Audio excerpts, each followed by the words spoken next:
In the last episode of America Burns, the US descended into civil war. Sons marched to fight against their own fathers in an attempt to save democracy. No matter which side you're on, the situation is looking grim. The Biden coalition is still struggling to hold Washington DC, with more and more Trump forces pouring into the city. At the same time, a new front opened up: Detroit.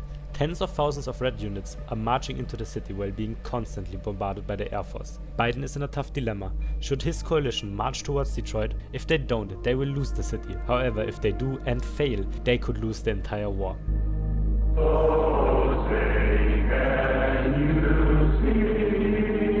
Before we begin, let me briefly ask you to subscribe if you enjoyed this series so far. Each subscriber means a lot and your support helps me make videos like this one. Also, as always, I need to make a short disclaimer. This video is not politically motivated and I do not want to promote any violence. It also isn't meant to be entirely realistic, but rather entertaining. If you want to comment, feel free to do so, no matter what your political opinion is.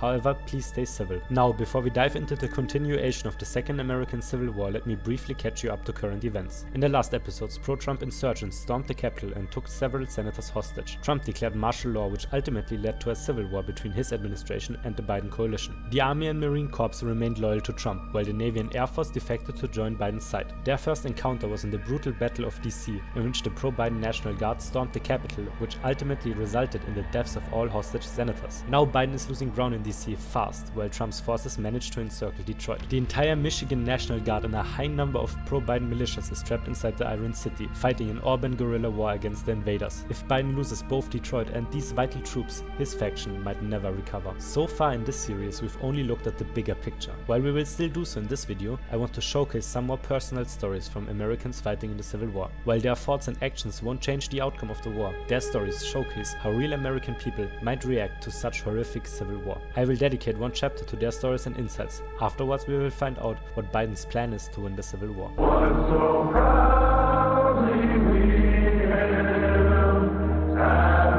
The following short stories are not written by me, but by viewers who submitted them via email. There's 5 tales in total. Some of them are very short, while others are a little longer. Please let me know in the comments if you enjoyed these stories. Tale 1. By the 7th day of the battle for Detroit, the situation for both sides was desperate. The devastated, poverty-struck neighborhoods straddling 8 Mile Road were especially heavily affected. Their only line of defense was 8 Mile itself, and one of the people defending that road was Sergeant Lucas Sidney Herbert. Age 25, he was born into a privileged family from Ann Arbor and had joined the National Guard to escape from the pressure of military service, as all rich kids do, but was mobilized 10 days earlier to his station in Flint before being hastily moved over to Detroit. Now he was defending Osborne, a small gang-infested neighborhood on the city's east side, and in fact the place where Eminem had grown up. It was separated from the wealthier suburbs in the north by 8 Mile. In the edge of the neighborhood was Connor Creek, found around a single-track railway with a few warehouses. His platoon, Platoon H of Company A of the 1st Battalion of the 125th Infantry Regiment, was assigned to defending this area. It was a tough fight. In front of them, enemy troops relentlessly fired bullets down the M97, which cut through the area. He was in a small sandbags gunner's nest with 2 other men, found on the intersection of Bringard Drive and the M97. In the past few days he'd settled into a circle: fire, duck, rest, fire. It had repeated relentlessly, and while he was ducking or resting, the 2 other men in his nest fired instead. But that day he got an order from National Guard headquarters: attack the enemy lines. It was a counteroffensive, and he was obliged to join it. Lucas wasn't sure how to do it, but as the enemy machine guns quieted down, he grabbed his M4A1 and began climbing over the sandbags. Both of his comrades in the gunner's nest pleaded for him to not risk his safety, but he ignored them.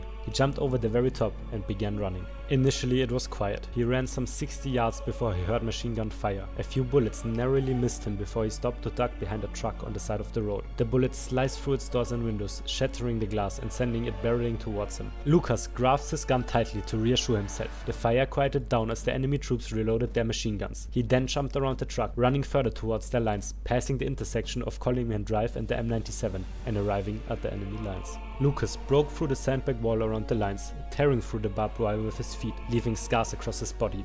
He relentlessly fired at the Reds. One fell down almost immediately, the other struggled for his life, and another fled. Eventually, he managed to knock over the mounted machine gun before he was shot in the leg. He fell down on the ground in pain. His 2 comrades quickly got to him and took him to the makeshift field hospital found at the nearby Fisher Magnet Academy. A few hours later, an air raid, one of many, flew over the city, and it happened to strike Fisher Magnet. Lucas died in immense pain as the hospital burned to the ground. Maybe it was a fitting sacrifice if it meant keeping the army at bay for at least a few days.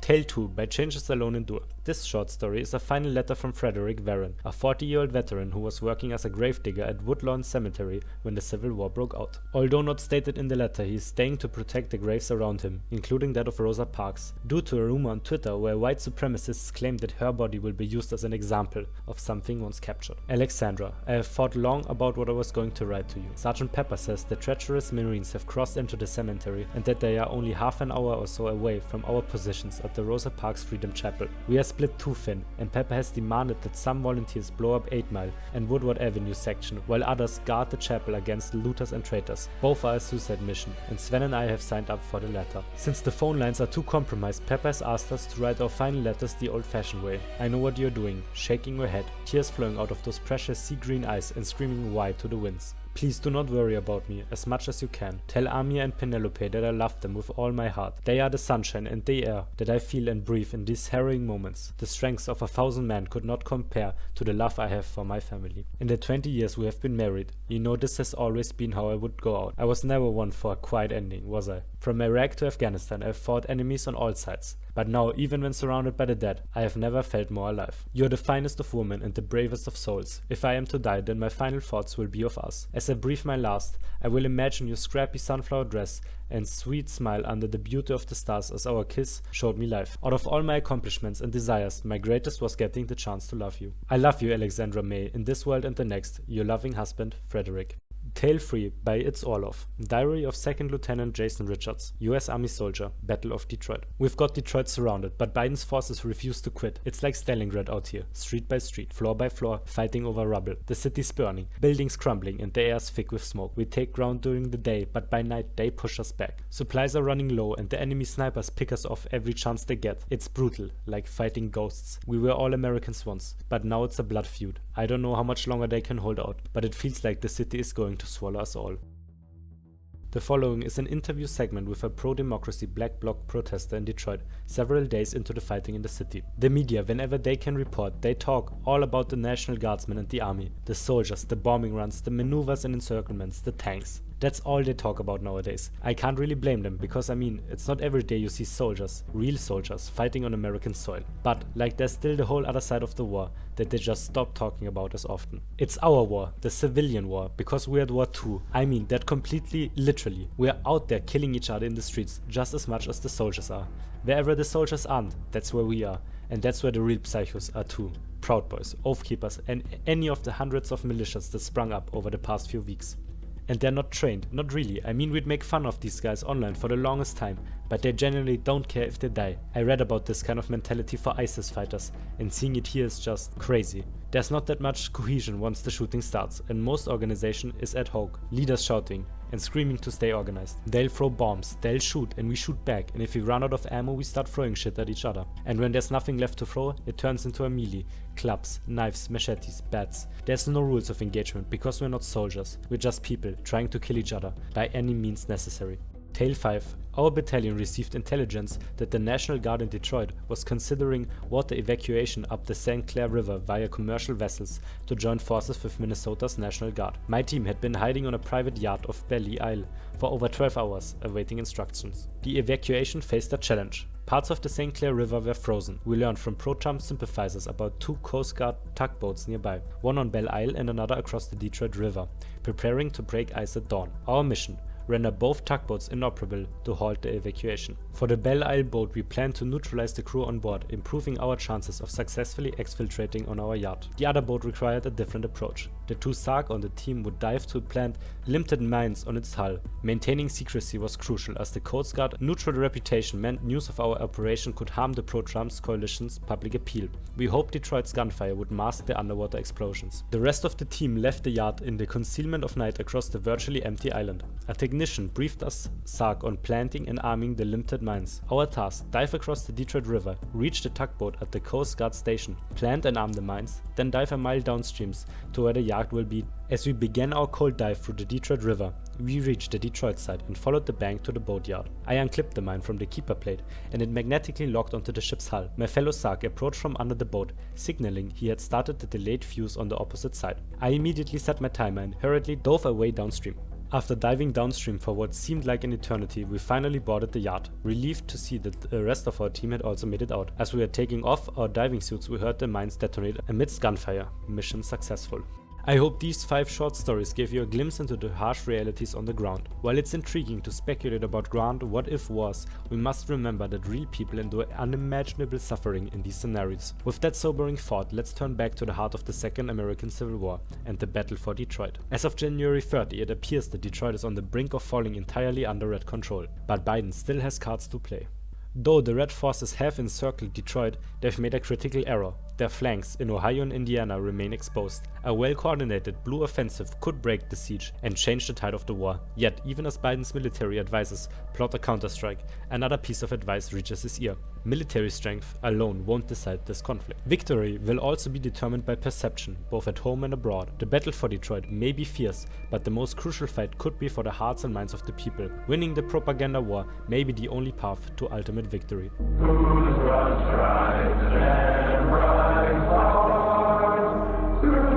With each hour passing, the situation in Detroit is looking more grim for the Blue forces.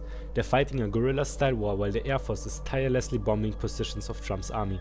However, they can't match their sheer numbers of Trump's forces. Trump has around 30,000 professionally trained units in Detroit at this point, while Biden has only around 6,000, all of them being the remaining Michigan National Guard units, who haven't surrendered yet. The situation in DC is looking pretty much the same, arguably even worse. Biden's forces are completely encircled and many of them have already surrendered. The Air Force is still inflicting heavy casualties on Trump's forces, but with each day passing they gain control over another street, block or building. In the so far only 2 major battles of the Second American Civil War, Biden's forces are encircled, tired and on the retreat. This sounds incredibly hopeless for Joe Biden and his faction. However, inside Delaware nobody has lost hope yet. It has become clear to Biden's faction that Donald Trump and his loyalists are making one crucial mistake. A mistake that might seem insignificant when looking on a map of the frontlands, but a mistake that could shift the tide of war. Donald Trump is failing to effectively utilize propaganda to his advantage. Of course, Trump and his advisors know how important propaganda is in modern conflicts. However, they're playing their cards a little wrong. Trump is focused on creating an image of being the strongman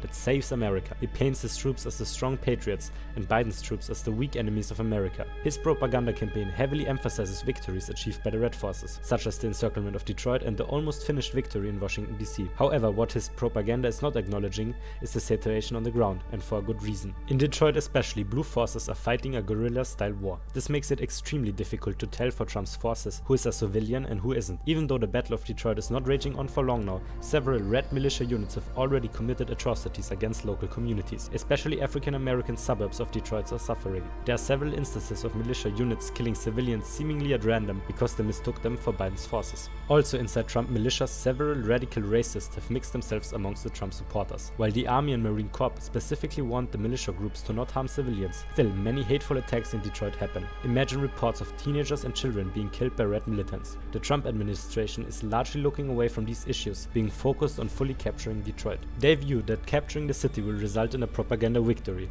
that could further push the tide of war in their favor. What they're not realizing is that the attack on Detroit in the first place was a complete blunder from a propaganda perspective. Biden's coalition, with the help of the Air Force, CIA, NSA and independent journalists, documents the war crimes of Trump's forces. So far, the Civil War hasn't even lasted a month. Many Americans are still somewhat undecided or unsure if they're supporting the right side. Many less dedicated Trump supporters begin to question if they're supporting the moral side. In response to the ramped-up propaganda by Biden, Red media outlets dismiss the reports, pictures and videos of the war crimes as fake news. They discredit pictures and videos as being AI generated, but many Americans can see through their lies. So far, the propaganda war is turning more and more in the favor of Joe Biden. However, that drastically changes at 8 p.m. on February the 3rd. Major General William J. Walker, the general leading the National Guard units in DC, officially surrenders to army units loyal to Trump. He and several hundred other soldiers get taken prisoner and are being transported into Florida, where they will be tried. Now Washington DC lies in Donald Trump's hands once again, although some National Guard units refuse to surrender and continue to fight a covert guerrilla war.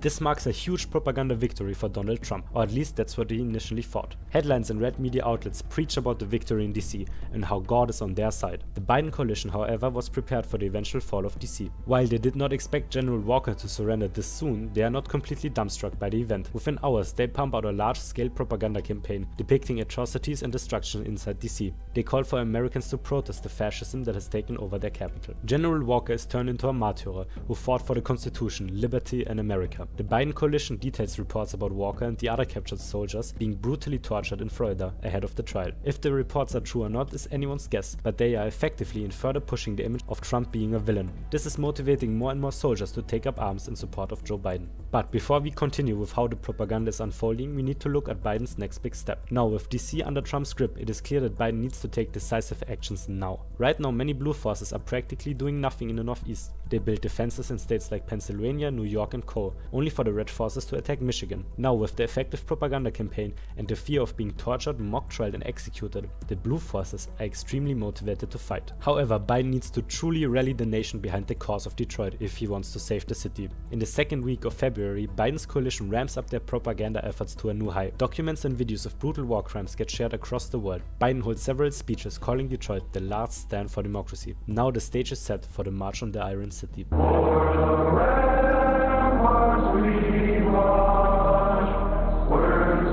February the 5th, the leaders of several blue state governors meet up with Joe Biden and other high-ranking blue military officials. They discuss the logistics and possibilities of a march on Detroit. Joe Biden's Air Force has air superiority over Indiana, Ohio, and Michigan. This would allow for the blue forces to march safely, even if they met with larger red numbers than anticipated. The governors, however, are not immediately convinced. They would need to allow Biden to use large numbers of their National Guard units for the offensive. The move could potentially backfire heavily. The march on Detroit isn't successful. The lack of defending troops in the Northeast could be exploited. Furthermore, it is very difficult for military officials to tell how many more troops Trump will be able to mobilize in the coming weeks and months. If a good chunk of the National Guard of even only Pennsylvania and New York are occupied in Detroit, Trump might be able to pull off an offensive into Delaware and New York City. This terrifies the governors of said states who would rather wage a defensive war. However, both Joe Biden and his closest advisors know that now is the right time to strike. Trump's forces have left a strategic gap that allows for Biden's forces to push into Michigan. Not abusing that soon could mean losing this strategic advantage. Also, morale in the blue faction is high as more and more parts of the world begin to view Trump as the villain. On February 8, Joe Biden gives the order. 25,000 National Guard units from various northeastern states breach the border between Ohio and Pennsylvania. Shortly before the Air Force bombed defensive positions along the border, the Ohio National Guard is completely overwhelmed as they didn't expect such a strong attack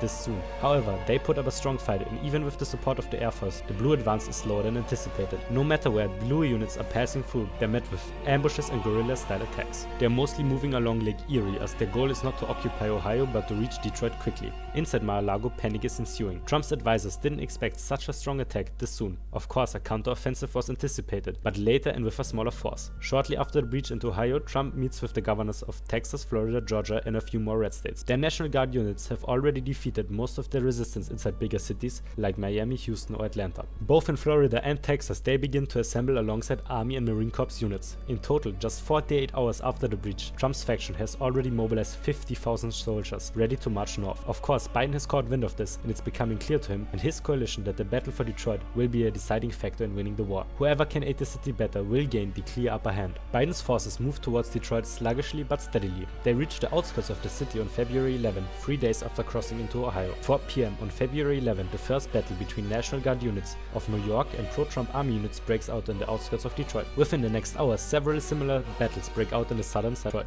While this was completely expected, the tensions about the new escalation is felt around the whole world. Within less than 24 hours, the soldiers sent by Biden managed to connect with some of the National Guard units from Michigan. This is a crucial advantage now as the National Guard of Michigan has experience in how to deal with the red forces in Detroit. While Biden's forces only connected with a small support battalion of about 250 soldiers, it is still a significant early achievement, not only because the soldiers can share their experience on the ground with the arriving forces, but also because it gives a crucial motivation to other pro-Biden forces still trapped inside Detroit. Their situation seemed almost hopeless a day ago, and now the prospects of holding Detroit and defeating the red forces are in reach. Both Joe Biden and Donald Trump have their eyes glued on Detroit. They get briefed about virtually every minor troop movement. However, slowly their attention inside Delaware shifts towards another issue. On February 16, the CIA reports that there are clear signs that Russia is preparing to send aids towards Donald Trump. This is the first time since the beginning of the conflict that a foreign nation is beginning to directly involve itself, besides humanitarian aid. Only a day later, the NSA, which is working for Joe Biden, manages to intercept several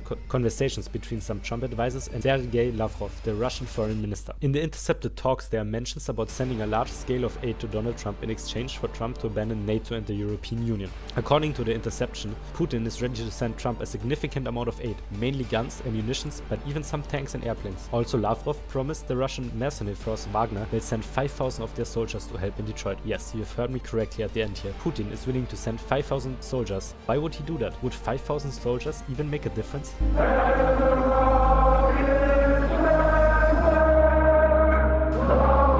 Why on earth would Putin be willing to send Wagner forces to America? Well, he directly instructed Lavrov to negotiate a deal with Donald Trump. Russian intelligence estimates that Trump will win the conflict. Right now, most of the world actually believes so, as he has managed to push Biden out of DC and mobilize a way larger number of soldiers. As we all know, Putin is very interested in Ukraine and Eastern Europe in general. In 2021, he hasn't launched his invasion, and Europe and the world don't know about his plans yet. For that reason, Putin is willing to send Trump a significant amount of aid in exchange for Trump to leave NATO and abandon Europe. Putin instructed Lavrov that if Trump doesn't take the deal, he can on top promise 5,000 Wagner soldiers. Thanks to the clever negotiation tactics of Trump's advisors, Lavrov presented them with the Wagner proposal, which they immediately took. While 5,000 soldiers sound pretty insignificant, they would actually make quite a difference. Firstly, just because the Army and Marine Corps are loyal to Trump, that doesn't mean they are willing to fight offensively for him. The same goes for many National Guard units. Right now, most soldiers in the US are not fighting inside Detroit, but rather are protecting their home states and are fighting against skirmishes and guerrilla attacks by the opposing side. The map I'm always showing is showing which state is aligned to which side, but it's not meant to show the complete front line. Trump at this point in time has mobilized 50,000 soldiers ready to be sent to Detroit. He is trying to get as many troops as possible, as he knows that Biden's Air Force will inflict heavy casualties on his forces. Besides that, Wagner soldiers are very well trained in asymmetrical warfare, which is crucial in Detroit. Also, simply the fact that a highly trained foreign force is joining Trump's side will give his troops a morale boost and could be used as effective propaganda. The CIA leaks these informations to the world on February 19. In response, many Western nations vow to strengthen their foreign aid to Joe Biden. The invisible red line of sending military aid is now broken. Most European nations quickly begin preparing small to medium weapons packages, with Germany initially only sending helmets. But right now, the most important nation is Canada. Its military vowed to help the US Navy to protect US coastlines and intercept any weapon shipments to Trump. They also quickly provide Biden with military intel, which is especially useful in Michigan and Detroit, which lie right on the border to Canada. However, they still don't allow troop movements through their borders. On February 21, another escalation occurs. A freight ship disguised as a humanitarian aid shipment from Italy is intercepted by the US Navy in the Gulf of Mexico. On board the ship, the Navy finds around 2,000 assault rifles alongside 50,000 bullets, 50 grenade launchers, and some light anti-air weapons. The shipment, of course, is from Russia. In response, the Navy ramps up their patrolling efforts and they intercept several more shipments in the Gulf of Mexico, Atlantic, and even the Pacific. Within a few days, Putin pulls a halt to the shipments, as over 80% of them got intercepted. This is another victory for the Biden faction. While the amount of equipment seized surely is useful, it won't change the tide of the war. However, the propaganda implications are significant. Trump expected to have a propaganda victory by getting foreign military aid first. However, now it is clear that he doesn't even have the capabilities to receive large numbers of foreign aid, while Biden theoretically can receive an unlimited amount. For many loyal to Trump, it feels like they're encircled by Biden, as Canada and the Navy won't let anything pass through towards them. However, there's one faction bordering the US that doesn't care too much about the outcome of the conflict, but rather about making a fortune: the Mexican cartels. Trump and Putin strategically negotiate with the cartels, and they allow for Russia to send foreign aid towards Texas through their territories. The cartels even help with transporting shipments. Through this way, 5,000 Wagner soldiers make their way into Texas on February 24. They quickly join with the mobilized troops there. By now, Trump has amassed 60,000 soldiers, and with the Wagner mercenaries, 65,000 well-trained soldiers are ready to make their way towards Detroit. On top of that, another 50,000 militia units are ready to follow them behind. Of course, Joe Biden and his faction know about these large troop numbers and have made efforts to mobilize their own forces. So far, they've mobilized about 20,000 well-trained units with an additional 10,000 militia troops. Nothing compared to Trump's numbers. However, not all hope is lost for Biden, as he still has the Air Force and Navy on his side. 2 days after the arrival of the Wagner troops on February 26, Donald Trump gives the order for all mobilized units to move into Michigan and Detroit.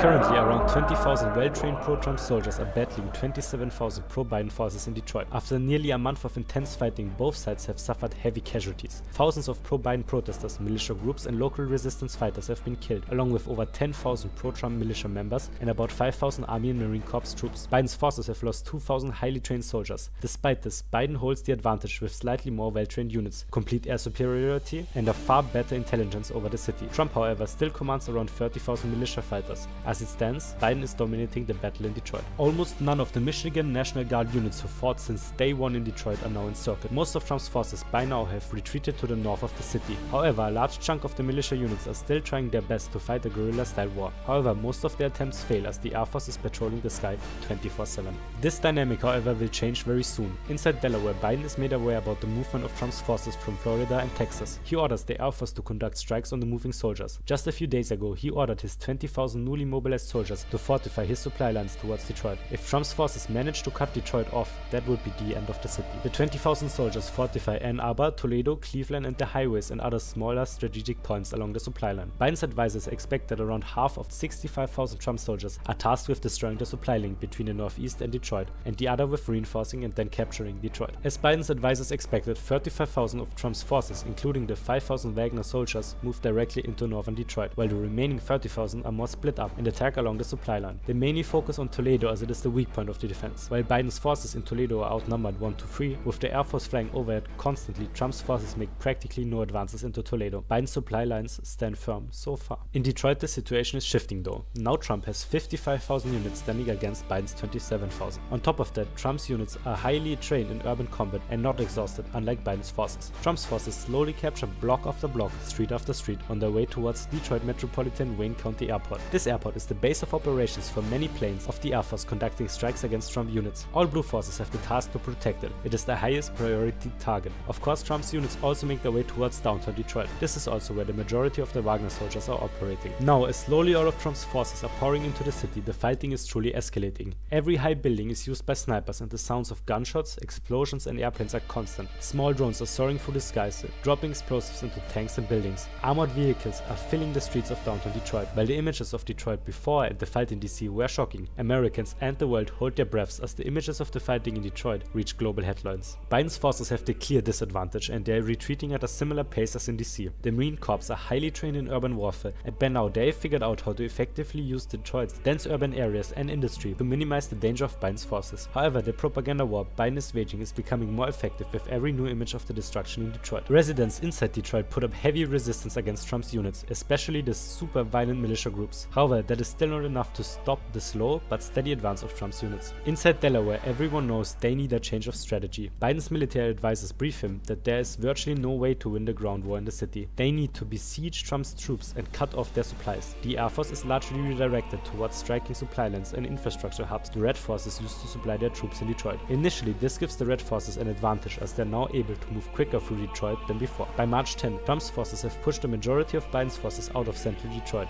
Now much of the fighting is in the suburbs. On the same day, Gavin Newsom, the governor of California, visits Delaware. He is discussing with Biden the possibility to deploy 9,000 California National Guard units to aid Michigan. California so far has been largely left out of the fighting. Only local militia groups have caused the state trouble, but even 1/4 of the current National Guard would easily be able to handle them. So Gavin Newsom is willing to send half his National Guard to aid Biden's effort. March 11 marks a pivotal and bloodier shift in the battle for Detroit. Biden's Air Force intensifies its relentless strikes on Trump's supply lines with devastating results. Key highways, bridges and railings feeding the Red forces are obliterated, leaving thousands of Trump's troops stranded without reinforcements. The Blue forces have been slowly retreating from downtown Detroit, but this strategic withdrawal buys them valuable time to fortify the suburbs and regroup for a final counteroffensive. By now, both sides have endured staggering losses. Civilians caught in the crossfire add to the growing death toll, with residential districts in ruins. Entire blocks are leveled by airstrikes, artillery and brutal street fighting. Biden's forces, hardened and exhausted, dig in across Detroit's outer neighborhoods, knowing they must hold the line while Gavin Newsom's 9,000 California National Guard troops make their way to reinforce them. Combined with Biden's garrisons in Toledo, the Blue forces managed to secure their critical supply route, despite repeated assaults from Trump's militias, who pay for every advance with heavy casualties. By March 19, the noose tightens around Trump's forces. His 50,000 troops, including the hardened Wagner soldiers, find themselves running dangerously low on supplies. The morale of the pro-Trump militias begins to crack as rumors of dwindling ammunition spread through their ranks. With their offensive slowing, the Red forces are further crippled by Biden's strategic airstrikes on the remaining fuel deposits and ammunition caches in the northern suburbs. In Detroit, the situation becomes catastrophic. Block by block, the once dominant Trump forces, now critically short on fuel, ammo and reinforcements, lose their grip on the city. With armored vehicles immobilized and infantry units scrambling to salvage what little remains, the urban battlefield becomes a nightmarish graveyard of burned-out tanks and shattered buildings. The death tolls now on both sides rises to tens of thousands, but it's Trump's forces that bear the brunt of this hellish attrition. On March 24, Biden's forces, bolstered by Newsom's fresh national National Guard troops launch a desperate counteroffensive under the cover of night. Elite units retake strategic points in northern Detroit, while exhausted Red forces, besieged and outgunned, struggle to respond.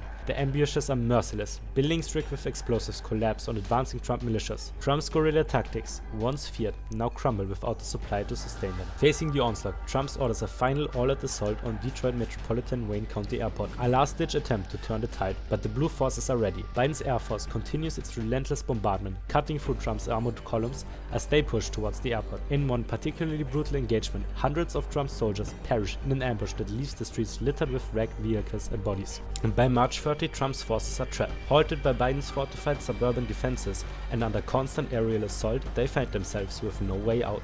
With food, fuel and ammunition almost entirely depleted, Trump's commanders are left with no choice but to negotiate terms of surrender. Entire battalions lay down their arms, with over 20,000 pro-Trump fighters captured or killed in the final days. The streets, once a fierce battleground, fall silent but for the distant hum of drones circling overhead. On the 2nd of April, Biden declares victory in Detroit from his Delaware stronghold. The cost has been immense, he acknowledges in his speech to the nation. But today we have turned the tide. Across the shattered remnants of Detroit, residents emerge from their ruins. Their city, battered but free from Trump's forces. The battle for Detroit, America's Stalingrad, has claimed tens of thousands of lives and left the city in ruins. Yet for Biden and his forces, it marks a decisive and brutal victory, one that shifts the momentum of the entire war. Before we dive into how the Civil War continues, let us quickly look at the death tolls. From the 55,000 well-trained soldiers Trump sent, 35,000 were killed in combat. Nearly 5,000 of those casualties are the Wagner soldiers, from whom almost all perished. On top, Trump had a substantive amount of militia units in Detroit. Their death tolls are even higher, with around 40,000 total deaths. From the Michigan National Guard present in Detroit since the beginning, 7,000 soldiers have died. From Biden's initial force of 27,000 soldiers, 10,000 have died, combined with another 2,000 California National Guard casualties. This puts Biden's well-trained soldier casualties at roughly 19,000. Also on his side, though, were a substantive number of local resistance fighters who played a crucial role, especially in the early stages of the battle. They make up for another 10,000 casualties. We also can't forget the civilian casualties, which are around 25,000. All in total, this puts the casualties in the Battle of Detroit to 139,000. Of course, this number is nowhere near the death tolls of Stalingrad, which had around 2 million casualties. However, if you consider that the Battle of Detroit lasted less than 2 months, the scale of destruction becomes apparent. Now, with both the battle for DC and Detroit over, everyone is waiting for Donald Trump to respond. Can the Red forces recover from this devastating loss? And how will the world react as the echoes from Detroit reach their ears?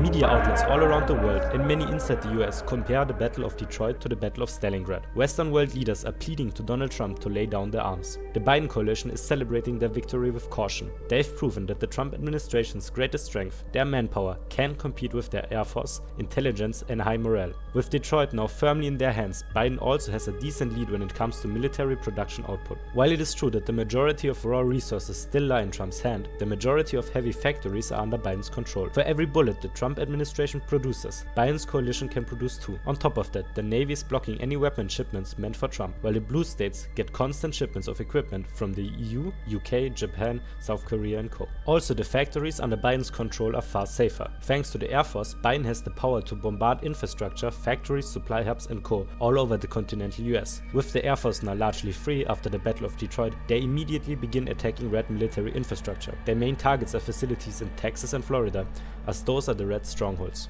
Cities with military and heavy industry controlled by Trump experience constant air raids terrorizing the local citizens. The cities hit the hardest are Houston, Dallas, Phoenix and Huntsville in Alabama. The Red forces are now completely on the defense. Inside Mar-a-Lago, all hell is breaking loose. The Trump administration tries their best to turn the bombing runs into a propaganda campaign, claiming that Biden is killing civilians at will. However, it is not very effective, as many have been convinced that Trump is the villain in this. His public support by now is noticeably lower than Biden's. Inside the Army and Marine Corps, mutinies become more common, further straining Red morale. By March 8, or a week after the loss in Detroit, Trump makes yet another drastic decision. He knows he needs to act, as his chances of winning are dwindling with every day. Trump orders for all available troops to assemble in Arizona, close to the California border. California for now has been largely left untouched by the Red forces. While militia groups cause trouble, especially in the western regions, California has been considered to be a safe haven. Cities like LA, San Francisco, San Diego and co. have been able to produce a large amount of ammunition and equipment for the Biden coalition. On top of that, that air bases inside California have been used in the last week to target cities like Phoenix, Houston and Dallas. Trump knows that he needs to pull off a big victory now. He needs a critical morale boost to keep the Army and Marine Corps loyal. If this move fails, it would certainly mean the end for Trump sooner or later. By March 10, 7,500 soldiers have assembled in Arizona, willing to march into California. While it's a decent force, even without the units that fought in Detroit, California has 9,000 National Guard units ready at their disposal. On top of that, they've set up many defensive positions, making an assault into California very difficult. Practically all of Trump's military advisors urge him that attacking California is a terrible idea. However, Trump isn't backing down, and the relation between him and the army further strains. Some battalions begin to flat out refuse to shoot at Biden militias unless they're attacked first. Many red state governors now begin to realize the situation they're in. They've supported the side who's now on the losing path. The governors of Georgia and North Carolina secretly begin negotiations with the Biden coalition. However, most other red state governors chose a different path. They double down and begin sending many of their National Guard troops to Arizona in an attempt to muster up a large army. Within a single week, 45,000 highly trained National Guard units from various red states make their way towards Arizona. The red states just left enough troops behind to ensure they could defeat themselves for a decent amount of time. In a war where every soldier is mobilized and ready to go all out, this would be a devastating loss. However, in Detroit it became clear that Biden doesn't have the capabilities to mobilize large armies ready to capture entire states. Instead, he needs to focus his forces on single, highly important targets like Detroit. Of course, an army of 50,000 soldiers could easily overwhelm the California National Guard, but the Biden coalition hasn't turned a blind eye. Let's quickly catch up to what they've been planning, besides air campaigns. Shortly after Trump began to mobilize units in Arizona, the Biden coalition caught wind of it. However, they're not entirely sure what his plan is. At first, the assumption was that Trump actually plans to attack air bases in New Mexico to fight back against the air raids. Nobody in Delaware expected Trump to be bold enough to attack California with 7,500 soldiers. Of course, with the National Guard units, he now has almost 60,000. From the 9,000 National Guard units California sent to Detroit, 5,000 are still ready to fight. Those units, of course, immediately return back to California to help in defensive preparations. On top of that, Biden sends 5,000 troops from the Detroit force to California and New Mexico each. California now holds 19,000 troops ready to defend the state. They have also set up defensive positions and hold an extensive amount of the Air Force. On March 14, Donald Trump gives the order. 57,500 soldiers cross into California, ready to give their lives to win the Civil War. Their target is to capture San Diego and then move north towards LA and Palm Springs. This attack will decide the war. If Trump doesn't manage to bring California to its knees, he will lose the war. The crusade into California has begun.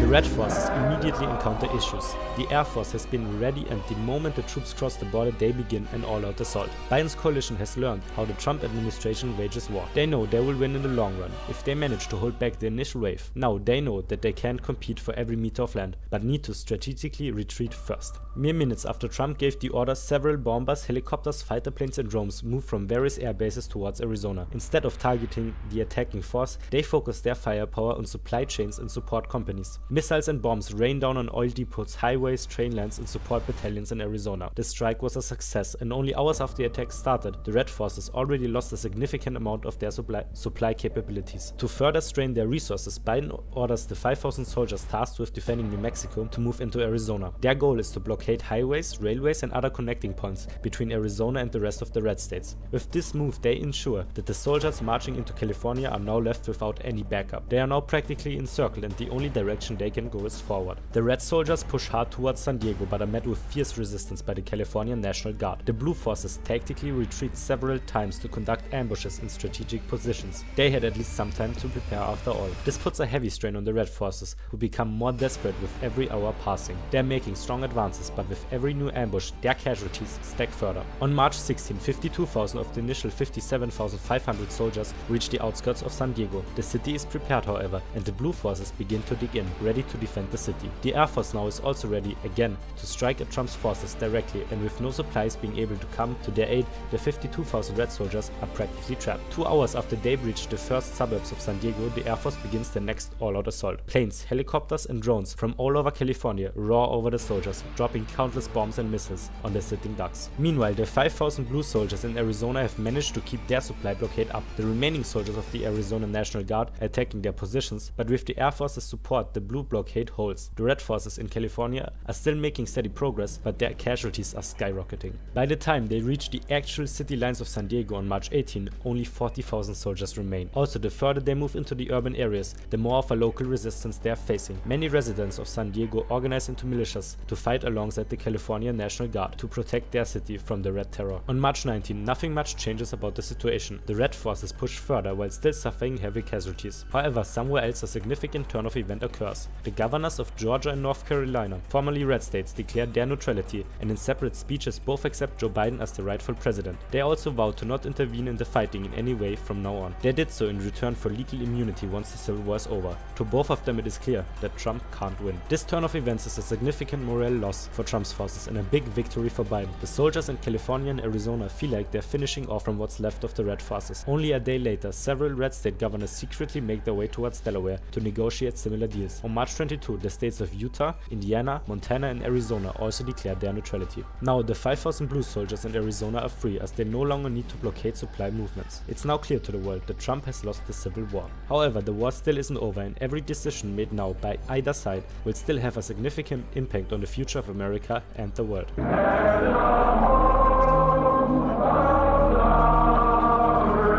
With the 5,000 soldiers moving in from Arizona, the remaining 30,000 Red forces in California slowly begin to surrender. Battalion after battalion lay down their arms. The news of the surrenders quickly reached both Delaware and Mar-a-Lago. A day after the surrenders, several more states followed the lead of Georgia and North Carolina. Shortly after, Trump, in companion with Ron DeSantis, declared in a televised address that they, true patriots, won't stand down. Florida will remain resistant no matter if other states bow down to Biden. Trump calls several governors cowards and traitors by name and calls for any patriotic American living in a blue or neutral state to take up arms and fight for America. This ignites a new wave of militia attacks, especially in states that declared their neutrality. However, not nearly enough to shift the direction of the war in any significant direction. On March 27 at 11 p.m., Biden orders Operation Eclipse. It's a top secret plan that him and his advisors came up with during the earlier stages of the war. Trump's estate in Mar-a-Lago isn't perfectly defended, and with a coordinated assault, they could manage to capture Trump. Now, with no real big obstacles in the way, Biden gives the green light for the operation. 2 airborne and 3 seaborne battalions make their landings on March 28 at 2 a.m. in the cover of darkness. They're supported by several Navy and Air Force units ready to be deployed. An hour earlier, several battalions, in total about 3,000 soldiers, breached the border into Florida from Georgia in an attempt to draw the Florida National Guard away from Mar-a-Lago. The airborne units paratroop into the surrounding areas while the seaborne units land on the shore close by. They quickly surround Mar-a-Lago without being noticed yet. Then the assault begins. The units attack the perimeter, being met with a smaller force than expected. The defending Red forces consist of about 900 Secret Service members, alongside roughly 400 National Guard units from Florida. Still, they are no match for the 5 attacking battalions. The blue forces slowly push towards Mar-a-Lago. In a panic, while the fighting outside his estate is raging on, Trump orders his staff to evacuate him in a helicopter. What they don't know is that several drones are monitoring the building from above. As the staff readies the helicopter, 2 precision missiles are fired from the drones, destroying the helicopter immediately. Trump was standing too far away to be hit, but he's now trapped. His forces barricade him in Mar-a-Lago, but everyone knows that their time has come. Within 2 hours, the blue battalions reach the estate and make their way inside. They're still being met with fierce resistance, but one after the other, they take the Secret Service agents out. At 6 a.m. on March 28, Biden's battalions breach the bunker room Trump was hiding in. Trump and several of his staff members, including Ron DeSantis, get arrested. They immediately get flown into Delaware. On 7:42 a.m., Biden officially announces the capture of Trump and Ron DeSantis in a press conference. This marks the time the Civil War is officially over. In many cities, even in red states, many people go to the streets in celebrations. Of course, not all the violence has stopped, with many militia groups still conducting guerrilla attacks. However, no pro-Trump professional army is still actively fighting, as all remaining states have declared to rejoin Biden's America. Can America heal from the war? What is its position in the international community now?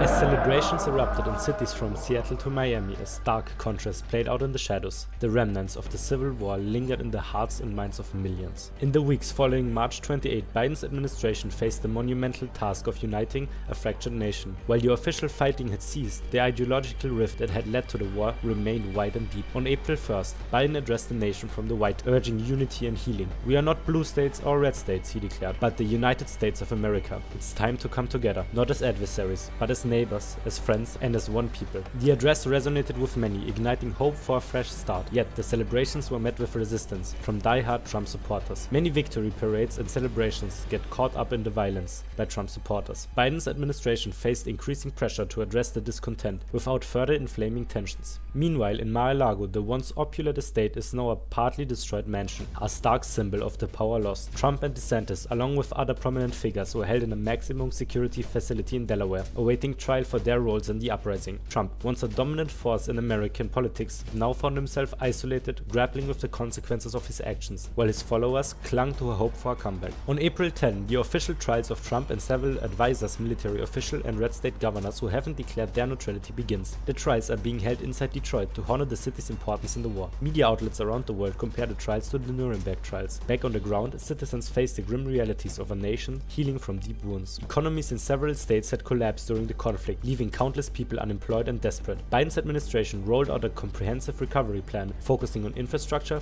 job creation, and mental health support. Community centers were established across the nation to aid those grappling with trauma from the war. Programs aimed at reconciliation and understanding were initiated, encouraging dialogue between divided communities. However, only time will tell how effective these measures will be. Internationally, the United States faced skepticism. Allies questioned the nation's ability, while adversaries saw an opportunity to exploit the chaos. Leaders around the world watched closely as Biden worked to restore America's standing. The administration sought to reaffirm alliances and strengthen international partnership, emphasizing a commitment to democracy and human rights. On May 24 of 2021, Putin, now already more isolated on the world stage because of Wagner's involvement in the civil war, decided that now is his time to shine. Tanks and armored vehicles roll into Ukraine, similarly to our time. This time, however, America isn't able to provide nearly as much support. Yet, the Ukrainian resistance, with a more aware and self-centered Europe, is still very strong.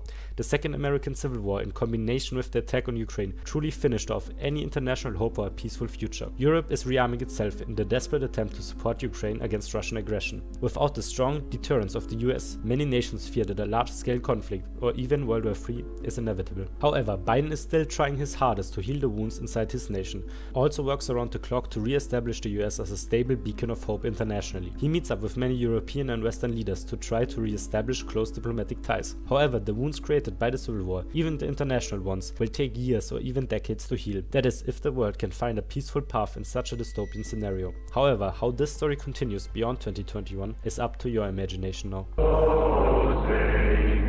Thank you so much for watching episode 3, the final episode of America Burns. I know it took me a while to release, so I appreciate your patience. This past month has been hectic, with moving apartments and managing my studies, but I promise to upload more consistently in the future. If you enjoyed this video, it would mean the world to me if you could like and subscribe to help the channel grow. Because I cover some pretty controversial topics, it's tough to make much from monetization, so I'm thinking about creating a Patreon. Please let me know in the comments if you think that's a good idea. If you're interested in more videos like this, check out the ones on screen. On the left is a wild alternate history where Dick Cheney's daughter is straight, which somehow leads to the US invading Iran. Yeah, it's crazy, but worth watching. And if you're hungry for more Civil War scenarios, on the right is a shorter dive into the Second Russian Civil War in the 90s. Thank you again for your support, and I'll see you next time.